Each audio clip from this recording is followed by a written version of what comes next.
наслоява един много сложен символ, превръщайки природната лавина в лавина на човешкия живот, смъртта, чувствата, познаването или непознаването на себе си, смелостта, страха.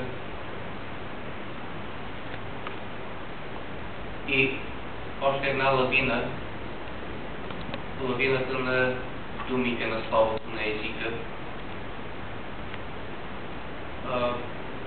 Скоро научих с изненада, че и този роман на Влади Димитрова е сред книгите в българската литература от социалистическия период, които са имали сложна съдба. Затова въпросите, които бих отправил към Кирил Топалов, са най-напред лавината на словото, което Влади Димитрова произвежда и великолепно овладява. Виждаме ли в филма?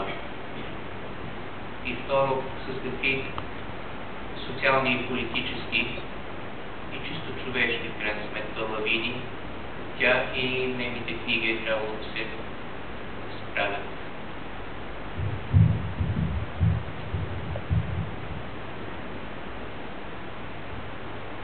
Първо искам да кажа, че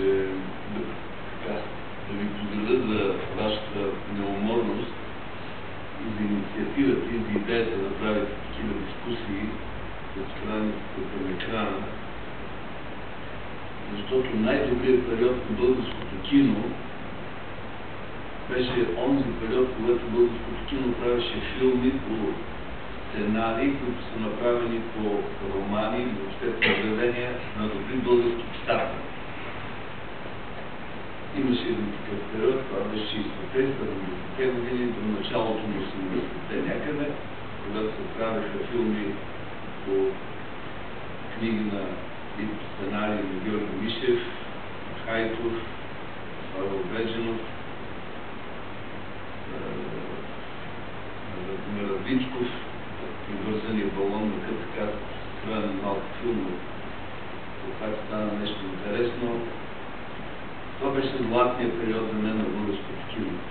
Защото знаем, че добър филм не може да се направи, ако няма добра литература, ако няма добър сценарий. Знаем, че добрият филм е една добре разказана история.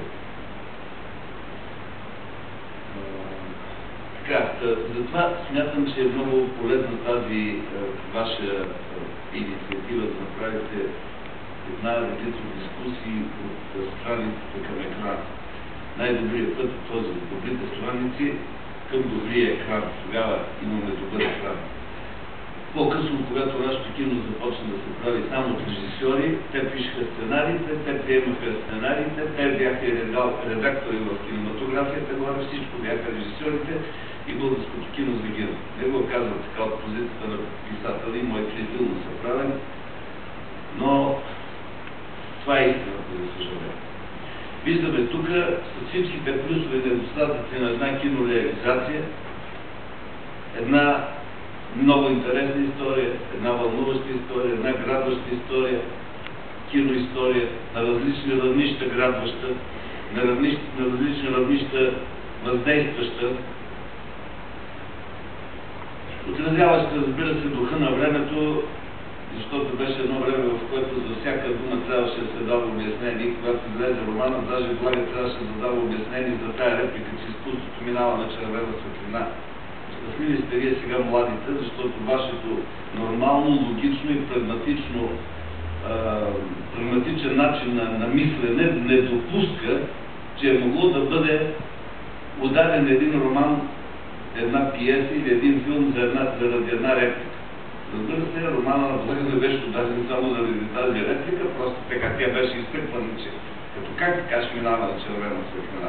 Скоби ще ви кажа, че през 60-те години имаше един период, когато Мао беше сменил светофарите в Китай.